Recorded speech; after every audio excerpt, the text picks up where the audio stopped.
Hello, ladies and gentlemen, and welcome back to the GeekVerse reviewing What If. I don't know what we call it, but the What If episode 4 spoilers review. I am.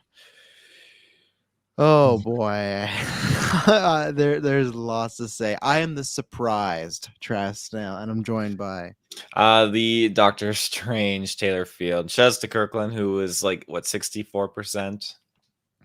Oh yeah, he had all these percentages going up and whatnot. But when I go on my little sabbatical here, he's gonna have to make sure that he makes at least one of these episodes, or he's leaving you high to dry just to be here alone to do it. I don't want to be left high and dry because I don't know if I'll make it, but no. Oh no, always staying up. Oh, you better do it. But yes, ladies and gentlemen, we got a really interesting one to talk about. But Taylor, before we do that, where can they find us on the interwebs? Ladies and gentlemen, you can find us with your interconnection Geekverse podcast. No, sorry, I got that mixed up. GeekVerse.ca is our home base. Oh, it's late. GeekVerse.ca is our home base. GeekVerse is our Twitter. GeekVerse is our Facebook. Be sure to check us out on our Facebook because there will be some things populating there at some point soon. It's gonna be good. And it's kind of too late for me to do an Aliens review now, so I'll talk about that in a newscast. Yeah, there you go. Save it for a topic or something like that. Well, I was gonna say, I still haven't asked you what this actual fun thing is for Facebook, so I'll have to ask you off air. But anyway, so yes, ladies and gentlemen, like Taylor said, find us online for when we're going live. We still have 2 other casts this week. We got a newscast coming up where we're going to be breaking down the Midnight Suns gameplay, and then we're going to have the Shang-Chi spoilers review. So if you like Marvel, we got tons of Marvel stuff popping off. Me and Taylor just did a newscast. We reviewed Candyman, so lots. We just did our Shang-Chi prediction. So I guess tomorrow, man, it's only a few days away. It'll be one of your last times to check this out. So, ladies and gentlemen, head over to Patreon if you want to support this. As we say, the About section, the more you support us, the more content you create and the more content you get. And that gets you ad-free, exclusive early episodes. Harry Potter Retro's up there, Dexter Retro's up there, Hobbit, commentary tracks, a whole bunch of goodies and everything like that. So for supporting us, not only get more content, you get some perks and benefits too. At some point, we'll be doing After 9. We have talked to Kirklin about that. I was hoping he'd be on tonight, so I talked to him about it, but I don't know when it's going to be. But there'll be one sometime in September, and you get to call into that. So that'll be tons of fun. And just head over to the links down below, whether it's YouTube or any podcatcher, and you can subscribe, like, rate, review. We'd really appreciate it. So, Taylor Field, are you ready to talk about this episode? I want your thoughts on what if episode 4, what if Doctor Strange didn't lose his hands, but his heart? As a spoiler free or? Yeah, non-spoilers. Yeah, Non-spoilers. just base thoughts. Yeah. Just gonna go full in. Yeah, full in. I'm just gonna say it now. Like, this is my favorite episode so far of this series. Like, there's so much emotion that they dive into, and I'm just thinking, like, holy shit! Like, I don't know if this is necessarily a spoiler, but it's so comparable to have you seen the movie? Well, I shouldn't say that. No. I'll say it in spoilers. I know what movie you're thinking about. You know what movie I'm thinking. Yeah.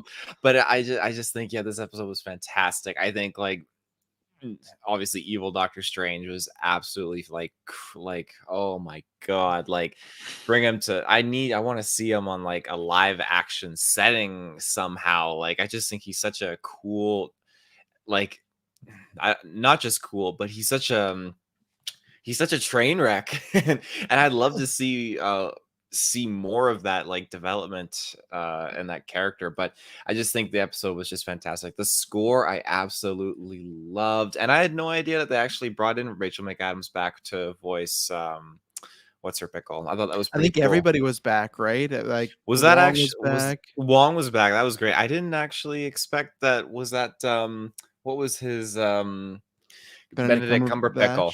No, Cumberbatch. Yeah. How did you know that was his voice? Sounds very much like it sounded like it. I'm like, wow, this guy sounds just like the real thing. Because I'm thinking, it's like a Steve Rogers kind of thing here. But anyways, yeah, that was fantastic. It's my favorite episode. Yeah, I have to echo your thoughts. Not only is this my favorite episode so far, I don't need to know. Just Taylor not look at any of the credits. After Rachel McAdams, I was like, whoa. I'll be honest, I purposely do not look at the credits at the beginning because the episode where Thanos was in, I didn't see Josh Brolin in there, but then when I rewatched it, I saw his name. So I purposely don't look just in case there's an actor that could be a surprise. So I don't look at the opening ones. I look at the ending ones. But yeah, I have to echo what Taylor says as far as this is easily my favorite episode. It's going to be hard top with this one. I think, and I don't even think this is hyperbolic. I know we just watched it, but this is maybe one of my favorite MCU things in just general. You know, like this is just like I could compare this to 2-hour movies and say this is better than that. I think this is actually entirely better than the entire Doctor Strange movie. I absolutely love this episode. Yeah, to show you said the score, man, I don't know if they better be releasing this because I thought the score so far in the show has been good. Like it's been serviceable, but this was like WandaVision Loki where it's like, this is fire. This is playing like there's some montages, even just the end credits over the art. My goodness. So I hope the score gets released on Spotify and Apple Music because it was incredible. So well done. And it's so funny because this was the episode, honestly, I was looking forward to the least because I like Doctor Strange enough as a character. I like him more as a character than the movies, but Doctor Strange 1, I like it, but it's in the bottom tier of my MCU. And it's been funny because these past few weeks he's been talked about as far as his decision and possible No Way Home and everything like that. And I go, I don't know if that's the character I see. So not that I've been down on Doctor Strange, but I haven't been as invested. The most invested I have been was the Infinity War Endgame back to back because I really like the progression and how that character was portrayed. But I just thought, okay, it's going to be Doctor Strange versus an evil Doctor Strange. We've seen this story done millions of times. We've been there. It's just Spider-Man versus Venom. So it's like, okay, this is going to be fun. We'll see some magic fights, but that'll be about it. But man, this episode pulled on the heartstrings. It had your magic elements. It had horror elements. It had like a very tragic story to it. And at first, I thought like how they revealed what if was gonna be like. Okay, that's kind of fun. But once we got really into it, man, there was just vibes of just multiple movies, multiple horror movies, and horror themes, kind of gothic horror, gothic love horror as well. Of like this was just so damn good. It was just it blew my expectations, and this was just and it I can't how I can't say that because that's some spoilers. But yeah, this is just like I said. I'd love to see where it would rank, and I know people might be like, "What? There's only 22 minutes," but it's like it doesn't matter. Like good is good, and this episode was damn good. Like I could arguably say that this might be the best like Disney Plus episode. You have like the Loki finale up there. You have WandaVision episode. You have one of those Falcon Winter Soldier episodes, whatever those like best of Disney Plus has been so far, I would put this up there in that echelon. And one day I'll maybe make a master list, or maybe we'll do that for a podcast or like our favorite MCU shows so far, episodes singularly. But yeah, this was phenomenal. The rest of the season, it kind of sucks. This is only episode 4 and we have 5 more. It's a good thing, but this put the bar so high. Like to me, the T'Challa Star-Lord episode was great, but that was like a fun, great, tons of Easter eggs. This just felt so cinematic, and it felt epic. It felt like a great story where you could continue like some of the other what if episodes, but if this was a closed done deal, perfect, you know. So anything else you want to say in non-spoilers? Nope. Well, we're gonna get into spoilers. So if you haven't seen it, please go watch, then come back to the spirit here. So we're gonna take our first ad break right now, and then we're gonna break this down. And we're back. So where do we want to start? Well, go ahead. I'm just gonna address all in game, like closing credits, all in game. As soon as that like the credit hits, I'm immediately closing off and in the stream here, ready to go. It's late. On the rewatches when I tune into it. Oh yeah, the score is great there. But so we get set up with how, and I thought, okay, this is fun as far as what we're gonna do. It's how instead of losing his hands, he loses his heart, and so it's doing the whole car accident again. But what happens is he's not alone, and he doesn't crash and injure his hands. He has Christine with him, and he crashes and she dies. Now, I will say this as well. I think this episode made Christine a more important and more investable character than her entire absolutely in the movie. And that's why it's so funny. Like at first, it's not that I wasn't into it. I was like, I just don't buy this because like I don't feel that invested in the character enough from that movie. We've all said like you get this great actress like Rachel McAdams, and man, is she underutilized in that first Doctor Strange movie. She's just kind of there, and that's it. Like, yeah, sure, he has a fucking watch from her, but it's very it's very just baseline, like, yeah, we were in love and everything like that. But this made you feel invested. And man, so you lose her. And then I love that it was, you get the whole Doctor Strange movie in like a quick 30-second, like everything happened. But then when the dust settled, he figured out, oh, he has this power and maybe he'll go back in time. And obviously, we're going to talk about that. But what do you think about the setup as far as the what if point being instead of the hands, it's Christina getting the Christine, whatever it is, So going over? for a brief moment when because I didn't know like the general plot, like the heart over hands thing. So when the narrator, the watcher was talking, what if he loses his heart over his hands? I'm like, oh my god, does he have a heart attack and die and like someone else becomes the Sorcerer Supreme? Is it gonna be Rachel McAdams? So yeah, You I'm took it in a glad real literal I sense. went very literal with it, but I'm glad that's not the case. So when he goes down this route with her trying to save her, I just think, yeah, okay, we're diving into the time machine like movie, and I'm sure that's the movie you were thinking of.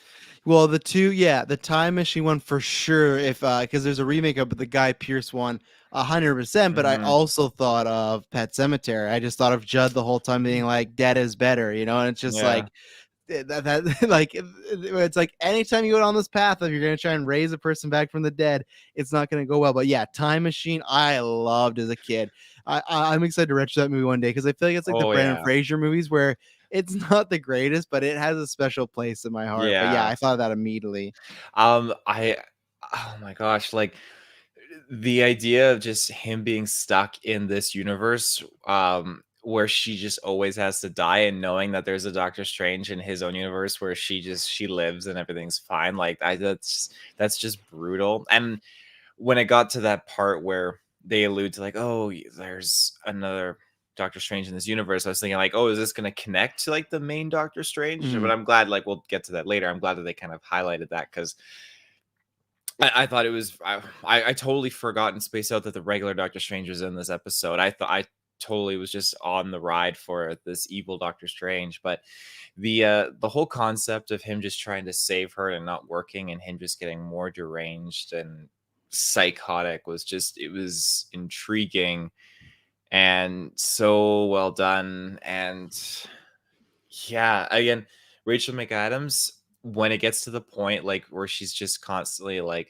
dying, but at the end on her final death where she's breaking into the universe, that moment where she sees him and he's all of those things combined, and she's just like, she's losing it. Like, that's the craziest thing. Like, if she dies and she gets resurrected from dying, and she just came out of a car accident where she knows she dies, and she sees the guy she was with 2 seconds ago literally looks fucking atrocious, and now she sees the Watcher come in, which we'll get to later, like, she Mhm. has no fucking clue what's going on. No. I just think it was great. It was so good It's and a so wild way to go emotional. out for Christine, but Oh yeah. yeah, like that montage was fantastic. Because, oh, excuse me, I feel like it kind of does a few things. Where one you touched on already, but I would say this: the voice acting in this episode in general was easily the best out of all the episodes so far. I just felt like everyone was natural, even though you didn't know it was Cumberbatch. I did, and the thing is that I think that helps us. He's done a lot of the stuff, like he's been Smog before. He's done a lot of voice acting, so I think that's where it's kind of a cheat. Where lots of these people that have done the characters in the MCU, it might be their first or second time doing voice acting. Where Cumberbatch, he's been around the block, but everybody else, Rachel McAdams, Wong, Tilda Swinton, they did a great job. Like, it didn't Hmm. feel wooden at all, so that was a good thing. And the two things are, I think that it's funny because I think I've talked about this many times in different Geekverse reviews or about certain movies and what it like, and even on After Nine, where I feel like for a while, especially when I was younger, when you start dating and you start growing up and you move out and you do all this stuff, like the whole what if scenario, that was something that, like, I wouldn't say tortured me, but that would always mess with my mind of like, okay, if I would have done this, what would have happened here, and vice versa. And luckily now when I age and mature, I kind of got away from that. But I think this is a good thing as far as there's so many times where any decision in life, whether it's about a relationship or a job or just anything, you might think like, oh, what if I would have done this? But then there's times where you have to think, just like this episode, it doesn't matter what you're going to do. The end result was always going to be this. The end result was maybe you were never going to get that job, or the end result was that relationship you're in was never going to work out. No matter what you did, it was good. And in this situation, it's literal, like whatever Strange does, she dies. But I think that's one where it's relatable because we've all had those like thinking about things in our life, like, oh, what if I did this a little differently? But it might not matter. And two, I think it also has a practicality of, if we had that power, how tempting would it be to go back to fix one of those things, or to try and change one of those things? Like I said, whether it's a job, a death, a relationship, if you would be the whole time of thinking like, okay, let's say there's someone you loved and you made a mistake or you did something, and it's like, okay, what if I wouldn't have done that? What would have played out? And you could go back and do that. That's where Doctor Strange, she has this literal power of gods to go back and do these things. So I think it's just relatable in both ways. And then the montage was just heartbreaking, because just like, no matter what he does, like that one moment where he just stands her up and he's at a coffee shop and it just shows like a building explode, and it's like, oh, the doctor known as like Christine, whatever her last name, died. It's just like, whatever he does, she drives, he leaves her, all these things, it doesn't matter, she's gonna die. And that's another time when the score was so good. It was just like, oh, it was heartbreaking, it was just beautiful, it was sad. So like I said, release those tracks, Marvel, you better release the score for this. I cannot wait. But that montage, I think, just was so well done. And you've called him evil Doctor Strange a few times, and that's what I like, where I thought we were gonna get evil Doctor Strange. Now yes, he is a villain, but he's more on the villain side that we've gotten, like with a Thanos, a Killmonger, where it's just like, and a Loki, you can see his point of view. He's definitely not right, and he's sacrificing the universe, and he realizes at the end of the episode, like, man, he made a lot of mistakes. But it's like I said, it's a relatable thing. It's not, oh, I just want to be all powerful so I could just, be powerful or take over the world. He's trying to bring back the love of his life, but also maintain the world. I don't think it ends there though. Like him maintaining the world, I like, yeah, he realizes that at the end, but and this is I think me because he's pushing. regretful at the end, though. He's He is, apologetic. but He's sad. I think that's gonna be stripped away because yes, he's alive still. He created his own hex, and I am so I'm feeling very strong that there is a chance maybe in Multiverse of Madness you see him or in some of their later like medium. But I think that okay, what if he does encounter another Doctor Strange and he is limited only to the knowledge that okay, I am in my own universe. That was the whole thing he was discussing. He wasn't no one mentioned multiverse to him. So now what if he realizes, hey, she's alive in another multiverse? Like, what if I make a jump to another universe and I try and find her and I can be with her? And then that's where he runs into conflict with our Doctor Strange or something like that. Like, I feel like that's a connection there. It's possible. I will say I feel like that's more another episode in this series than him being in the Multiverse of Madness. I could be wrong, because I feel like that would be a lot of backstory with Captain Carter appearing in Multiverse Madness. That's simply, oh look, Peggy Carter became Captain America. Okay, cool. Bringing in this Doctor Strange, you almost have to have seen this What If episode, because that would be a lot of explaining to do. But I will counter and I say don't you have think to. so. I think so, to get his full motivation. But If you again, bring in Captain Carter, though, who has all the powers of Captain America, I think that's equivalent to like, oh, Doctor Strange. This you just say, hey, he's from another multiverse or another dimension, and he's evil. yeah, I guess, but you want, like, this is the thing where, like I said, I'm countering myself, where they're bringing in Wanda, and she has a lot of backstory, right? So you got a whole 9 episodes of her you got to watch. So they are setting that in motion. It's just, I don't see it, but I'm not saying I wouldn't welcome it. But I took it the other way, as far as I don't think he would be like, oh, there's another Christine out there, I got to go and get her. I took it as he's just completely broken and he's going to like die in that hex. Or maybe he'll make his way out at some point and like help redeem the world. I think he could get out of this hex, because we know Doctor Strange is in this series again. We don't know what Doctor Strange.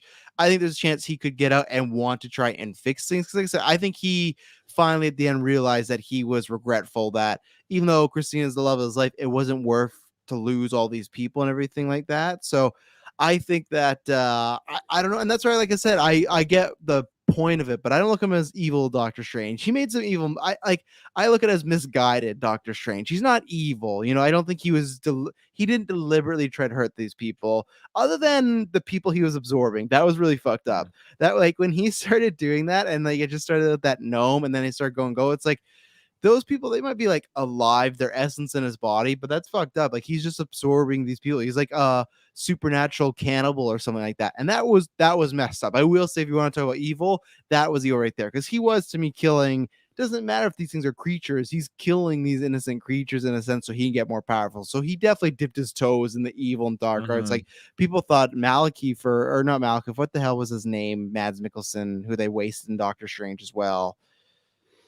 See, oh god, you Mad Mikkelsen, arguably the greatest actor in the world, and you give him like It wasn't Malachi, wasn't? You're looking it up right now? Yeah. Caecilius. Caecilius. Yeah, what a fucking waste. We had a perfect Doctor Doom sitting right there. Hopefully they just recast and then they use him again. But I think between Caecilius, Ancient One, he went even further than those two in this episode. And He was yeah. using some of Caecilius's stuff too, right? Because it was the same symbol in that book he was dabbling in. It looked like. I think so, It maybe, was but like I'm not. the. Yeah, I'm not the master of Doctor Strange and all. As you can just see, I forgot Caecilius's name and everything like that. So, yeah. What else did you want to talk about in this episode?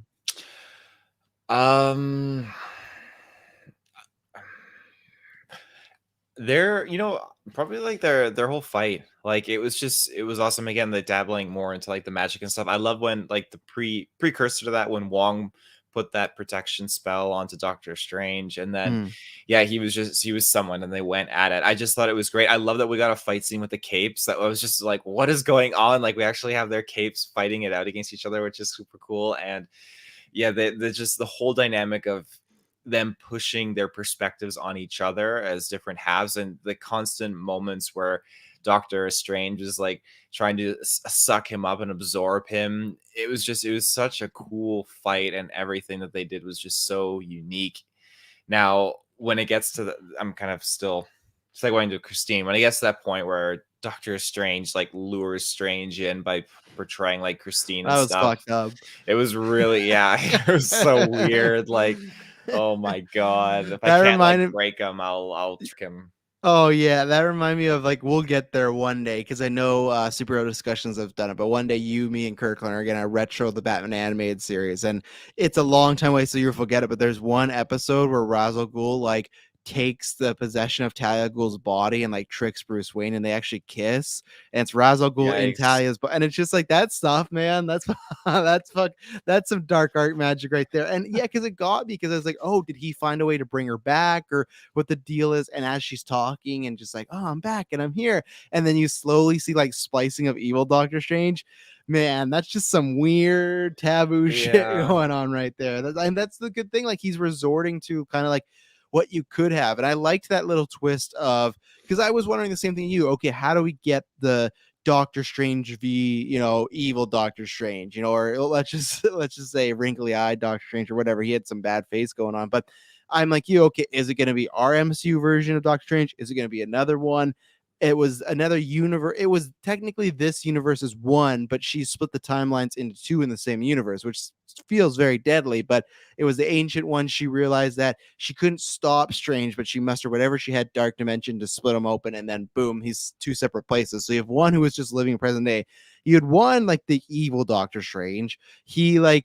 He was there, like the montage of absorbing people made it seem like it was like a couple weeks. He was down there for years because that guy Centuries, centuries, that guy that he met was like a younger guy at the start, and then when he went down there, he was an old guy. So it's like, man, his entire life, and it's like, wonder what even else is going on in the world. Is like if he was the Sorcerer Supreme and he just like Shanghai and like left and he just like no one's around, like he that's where I say that he's definitely okay. He does do some evil stuff, but he's definitely just selfish as well. Like, and Doctor Strange is usually selfish, but this was the nth degree. And so yeah, I was wondering, but I liked the twist of okay, it was this one, it was just a separate timeline, and I think that made it a lot more easier because if it would have been our MCU, our current Doctor Strange, I feel like you could maybe do that later on, but in this episode it might be a little too much, especially episode 4, What If. I don't think they're trying to be like, oh, and this is, Doctor Strange Prime. So I thought that was very cool of how they incorporated Strange. How did you feel about I'll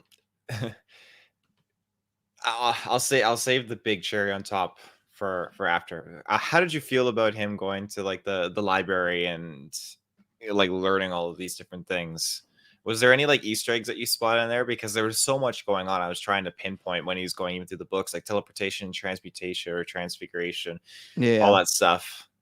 No, not really. Like if it's transfiguration, you can kind of like say that like that's an allusion to like Werewolf by Night or something like that. But I don't think anything. I'm sure tomorrow, the next day, there's gonna be hundreds of like the 20 things you missed in Doctor Strange or whatnot. But nothing that I picked up on is like oh, look at that. But I'm also, like I said, not a Doctor Strange savant where I could have picked it out. But I thought that was fun. He's just just went right in, and it kind of made sense from like the last time, right? When he wanted to learn some powers, he read through those books like a mother effer, and he did the same thing here, just obsessed to get Christine back, and he did eventually for like a little bit, and I hope that little bit was worth it, because now he's just stuck in a cube. What do you think about the Watcher? Because Yeah. finally we've had 3 episodes, and we had 3 episodes previously before that, where I love that he'd always be in the background, kind of blend in or something like that. But he does his classic, ponder the question, what if? I will say that this is the first time I noticed this, and maybe I don't know if it's like this with every credit, but in the credits when he goes like, I am the Watcher, in that moment it says executive producer Kevin Feige. So I gotta watch for now on, but Oh. I just love that, like, that's the kind of timing of it, like, oh shit. But like, it was very interesting, because I thought that he makes the illusion of he's on a bad path, I could stop him, but saying something is not worth risking all the rest of the multiverses. So I thought, okay, that's the most we're going to get from the Watcher, and then in episodes going forward it's going to progress more. And I love just the little hint of Strange being able to hear something. But then at the end of this episode, they were having a full-on conversation. He's like, I read about you, I sensed you, I felt you, you could stop this, you have the powers of a god. And the Watcher's like, I'm not a god, you made this choice, you have to deal with it. And I was honestly shocked that we got that much, because the Watcher in comics there is a classic guy that will say, I can't interfere, but he'll be interfering all the time. He has that type of complex where he's just like, oh well, this is going bad, One so I of the should. Watchers or multiple ones? Because we know there's multiple Watchers, right? There is multiple Watchers, but this one, oh man, all in the game, you might know in the chat, it's the main Watcher, because it's the one they actually didn't have the rights to before Fox. Oh man, I'm completely banking on his name. But what do you think of the Watcher? Oh, it's Haratu or something. I'm so close to it. I can feel it in my bones, Taylor, what his name is. But what do you feel about the It's not Watcher? Castilius. I No, even damn it, even on IMDb it says the Watcher, but I feel like he's the main one. But go ahead. I was completely surprised. You want to. Thank you, Clay's Fanboy got it. Clay. I was Yeah. close with Inyatu or something I said, or whatever. There you go. We got 2 different spells, but yeah, Oh, he's like the is it a main U one. for sons or is it an O for sons? O Watu. for I feel Atu? I feel like it's the O one. I'll find out. But yeah, he's like the main Watcher, if you want to like say one was, where Stanley and the ones in Guardians were like multiple Watchers. Mhm. So, and I will say it is with the U. So Fanboy Clay gets the Oh, points there you there. go. He didn't get any points Um, on that stream on Rocket League, but he got some points here. So I absolutely loved it when he started engaging. Like, it just goes to show that this Watcher was on the emotional journey that we were all experiencing, and he had to do something. He had the power that he could do something, and he chose not to. Yeah, it was so intense. I didn't think he was going to come in at the end, because in the middle, I felt like that was the closest we're going to get when yeah. Doctor Strange is like, who's there? And he's like, the Watcher was contemplating doing Oh, something, he but not hides. at the Oh, risk. not Yeah, me. yeah, he cowers. Yeah. But at the end there though, it just, oh man, that's just absolutely gut wrenching, because I feel like you could hear it in the Watcher's voice, like like even then, like if I could put it all on you and redo everything and give you all the pain or whatnot and fix it all, like I would punish you and everything. And you could hear Yeah. it in his voice, like that he was tempted, but he stuck true to his thing. Like, yeah, I'm not a god and you're not a god. Like, he puts him in his place. And then yeah, as soon as he's like fading away, you can see in Doctor Strange's face, like, God, he's losing it all. And there's Christine not knowing what the fuck is going on. She's seen the Watcher, she's seen Yeah. Uratu. It's like, oh my god. Yeah, I do think though, now with this little scene, by the end of this episode, or by the end of the season, the Watcher will legitimately interfere in something, because we're in episode 4 and he's already like on the edge of like, well, maybe I think there might be something bad, and maybe the season ends in like a massive like something bad's would happen and the Watcher steps in, whether it's just in one universe or like a multi-affecting thing. I think it will happen now, if they're already hinting towards this. Family Crisis, the fact that Strange got so powerful that he could sense Uatu very early on was so cool. It is, but I also wonder too, like, again, is it because he's kind of dipping his toes in the dark arts? Like, could our Doctor Strange in the MCU feel that? Because he's a bit more. It's kind of, to me, the way I always look at the Jedi, right? When people always argue about light side and dark side, you can argue all day what's more powerful. I think the dark side gets more powers like choking and foresight and all this stuff. They get like these high tier, very dangerous powers, but it comes at a cost. It's kind of their soul and just like who they are and like will, hope, stuff like that. The light side's always going to prevail. So you might not be able to shoot lightning, but when it comes down to it in a 1v1 fight, most of the time the light side's going to win because they have that just kind of extra oomph. And that's why same thing. It's like he might not be as powerful, the main MCU Doctor Strange, but he has like a heart and he's going to make the right choice. Where this one, he might not make the right choice, but he's more powerful since you ought to. I'm not sure. And I'm not sure maybe if maybe that will play into Multiverse Madness. Maybe Multiverse of Madness, Doctor Strange is about to do something regretful, and Uatu's like, hey, I've seen versions of you go down this path. Don't do this. I think at least in MCU Phase 4, Uatu's he's gonna interfere at some point because he was close in Episode 4. Maybe the Watcher will only interfere if it's a deviant activity. Maybe he was commanded by a celestial or something like that. He pops down for Eternals. Yeah, there you go. Let's see. Yeah, and Fanboy Clay want to point this out. He said, I thought something crazy was going to cameo when Strange was consuming all those creatures for more power. I was looking for that, but it's interesting because I was looking for it, but I wasn't surprised. I will say that the tentacle monster, is that the same one that Captain Carter took on in her episode? Yeah, it's right. 100%. So that's where I thought, because there is a scene in the previews of Captain Carter and Doctor Strange together. We don't know what Doctor Strange. So the fact that this like that happened, I that's what I was expecting the cameo. I thought Captain Carter was coming, but it didn't. But this thing has been linking of 2 episodes, so it's gonna be very interesting to see how they incorporate that going forward. Did you have any theories? Do you think it's just like that's fun, like here, it's just another kind of alluding to the episode, or do you think it'll have some bearing on something in the future? Well, I'm wondering if this thing, it is a multi-dimensional what did they label it as? Just entity, I guess. Like, we're not supposed to be able to, like, no man's supposed to be able to like take their power or use their power, and he does. It was pretty powerful considering he needed that to like go the extra mile. Yeah, right? I'm wondering if this thing isn't subject to different versions per universe. I'm wondering if it's the same one spread across them, kind of like the one Watcher across multiple multiverses. I kind of could believe that more so, because again, he didn't kill it. He just took a couple tentacles off of it, and I'm sure it can regrow. I mean, it's all powerful. So I'm curious to see where it goes, and I'm curious to see if it will go live action, because this thing is Hydra, right? And did it take Red Skull with it, or did it kill Red Skull? It just killed Red Skull. Oh, right. Yeah. Yeah. Well, it is like, I don't even know if it's Hydra based, so I feel like Hydra just found it and used it. I feel like it's kind of a like Davy Jones Kraken, like whoever has control of it could use it, and that's a thing where evil Doctor Strange, maybe not so much, but that thing I could see being in Doctor Strange Multiverse of Madness easily, as far as like some sort of foe or something to do with something, who knows, right? But the thing is, that's what I like, they're stressing, that it's not just some sort of creature. It seems like it kind of has some sort of realm of power, whether it's like you said, a multiverse thing or just whatever it may be. That doesn't make it very interesting. So you got anything else in this episode? I think I've used all my notes in this one so far. Like I said, again, the credits, the art's really good, but just also the score throughout the whole thing was very fantastic. So anything else on notes you have to shout out? I don't have any other particular notes. Just that, yeah, like visually, this episode was fantastic. Like, holy shit, it was just an emotional ride.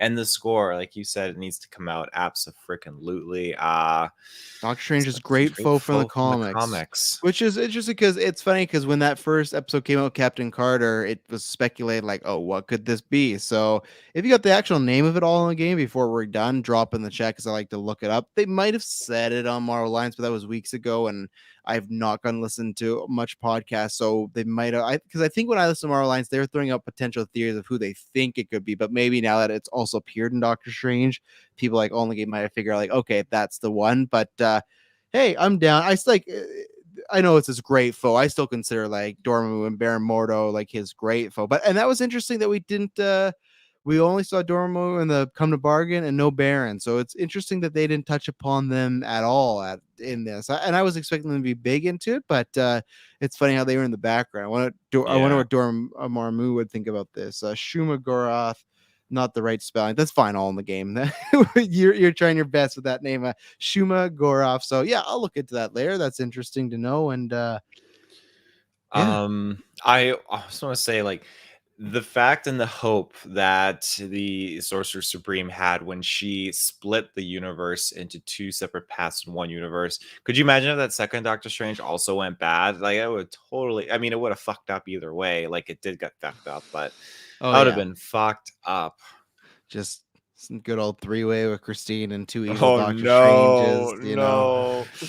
Oh, that would be Yeah, horrible. she's like, I wish I was dead. But anyway, so episode 5, I can't remember. Someone had a timeline of what they think the next episodes were, and I Let's see. swear, yeah, look it up because I think people have been like kind of like looking at clues, and I think next week might even be the Marvel Zombie one. If not, it's like 5 or 6, but it should be coming up soon. I think that one's gonna be it is a dash, not a apostrophe, Shuma Gorath. So there we go. People know about, and that thing, maybe people had already discovered it, and I kind of missed it at some point. So, as I've said before, I'm not going to tell you, oh, all right, Party Thor is coming. See, and that's what's so interesting. Like, that's where it's gonna be tough for me because this episode was such a high. Of course, I'm interested in Party Thor, but like that to me just sounds so unappealing compared to something like this. But that's not saying I'm gonna crap on it. It's just that this was such just like a knockout punch. It's like, man, it just reminded me of the year that Logan came out first as a comic book movie, and then every other comic movie had to follow that. It's like, nope, it's not gonna happen. Like Homecoming came out. What else came out that year? Like a bunch of other comic movies, and just none of them, and even Wonder Woman. But to me, like, no, it just like Wonder Woman was great, but Logan was like, okay, this is a home run. This is something special. Where the rest of them were like, okay, this is your average comic book fare that's done a little bit better. But did you find anything else as far as like a link or something like that? I just found again, like, Party Thor is alluded to episode 5. So maybe you'll Okay. have one of those moments where you're like, oh, this was like, what do you say? Like, oh, great, like inspiration for Travis in his prime years or something with Party Oh yeah, Thor. 2011/2012 Travis. Yeah. We'll have to see. There's always a fine line, but Party Thor, yeah, maybe there's a chance. Like I said, I remember watching Birds of Prey and being like, other than alcohol, that was my life at one point. So, and the crime, no alcohol and crime, but maybe Party Thor. It's just, but you know what? At the end of the day, too, it might not be bad if you're like planning this out. As far as if you get this episode, you get Party Thor, which will probably be a nice let you up, and then I imagine the week after or soon will be Marvel Zombies. So maybe if they want to keep a vibe of like not going dark completely every time, you know. You need to pick me up after this episode for sure. Yeah, all in the game says Logan is not great according to Brent. Yeah, well, Brent's he's wrong on a lot of things. Look how low he ranks the first Iron Man. Something's wrong with him, I'm telling you. But he's just mad they're not wearing costumes. Apparently, Jeff Wright has watched the episode and is talking about it on Twitter. Jeffrey Wright just spoiling everything. Oh, and the Watcher comes in, Party Thor. He's partying with Thor. I like that. Yeah, the Watcher chooses is like, let's go see Thor just fucking partying it up. Let's drink some. But that's the one he interferes, and he gets there. He's drinking with them That's all the and one. everything. Thor, Yeah. you need to stop drinking so much. You have a problem. Yeah. So, ladies and gentlemen, I hope you enjoyed the episode. I hope you enjoyed our conversation. If you got any theories, stuff like that, drop it in our GV Discord, Twitter, Facebook, YouTube, the whole shebang. And I promise when you hear from us next week, it'll not be boring. Bye-bye.